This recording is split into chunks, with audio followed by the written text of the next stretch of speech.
So your lift for day 2 is just going to be a total body circuit. It's going to be self-paced. There's 5 exercises in the circuit. You're going to do this starting off at 2 to 3 rounds. We'll probably move it up to 4 rounds after a couple of weeks. But your 5 exercises are going to be a rear foot elevated split squat. I'm going to have you go supported, holding onto the Kaiser or whatever else that feels comfortable. That's going to be exercise number 1. Number 2 is going to be the chest supported row. Number 3 is going to be the lateral lunge. We have the dumbbell in the same hand that we're lunging towards. Then you have the kettlebell arm bar, where we're rolling from our back to our side. And the last one's also going to be supported with your feet on a slant board, so toes elevated on the slant board, coming up and just holding a calf raise. Now, we'll get to the points about the calf raise in just a second. For the split squat, again, rear foot elevated, hand goes on a Kaiser or a rack for balance. You're going to keep the weight in your right hand the whole time.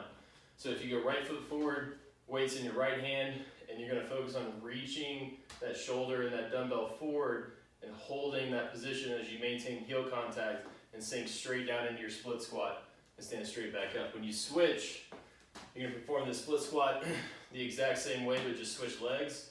You're going to reach that dumbbell forward, reach that shoulder forward, back knee goes straight down. Things to keep in mind are really heavy on the heel on the front side. You should feel your heel very well into the ground. And then just watching your upper body position. If you start to get too much of a lean as you're going through it, just think about pulling your belly button back or shifting your weight back. That'll make it easier for you to feel your heel as well. The second one's going to be the chest supported row, about 30-45 degrees. You can slide down on the bench, so the bench is ending about here on your chest. Key points are just relax the shoulders down slightly, and then we're alternating, taking a breath of air in as you alternate. You want to see the shoulders turn just a little bit, and you want to make sure the elbow is not flipping out as we go through the row. For the lateral lunge, similar to the split squat, dumbbell goes in the same hand as the leg that you're stepping towards or stepping onto.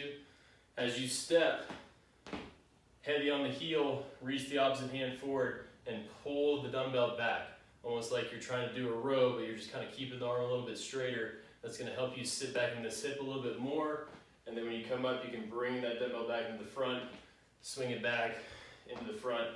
We'll do the same thing on the other side, so you go to the left, dumbbells in your left hand. For the get up, same leg up that has, as the arm that has the kettlebell. As we go to transition onto our side, our head and our shoulders lead the movement, and then our legs come behind. Once we're in this position, you just want to think about turning so that you're looking at the weight, trying to keep your head back, and you're going to hold this position for a second or two. Same thing, let the upper body lead you back to the ground, exhale as you hit the ground, and then repeat, rolling on the side, inhaling, turning and looking at the dumbbell or the kettlebell in your hand, and then rolling back onto your back. For the calf raise, just making sure we're not coming up and we're rolling out on the outside part of our feet. So you should feel your big toe, you should feel the inside of your foot as you come down onto the slant board. And you want to make sure your feet are pointed nice and straight ahead. As you go up into the calf raise, making sure that you're not getting too much of a forward lean through your body. You want to try and keep everything as centered as you can, and you're just coming up and holding that position.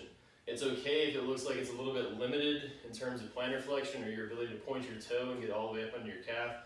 That'll come with time. Right now, if you try and go all the way up, you're probably going to roll to the outside of your ankles, which is a position that you want to avoid. So that'll be your circuit for the second lift. Like I said, it's self-paced. You'll go through all 5 exercises 2 to 3 times for right now, and then we'll go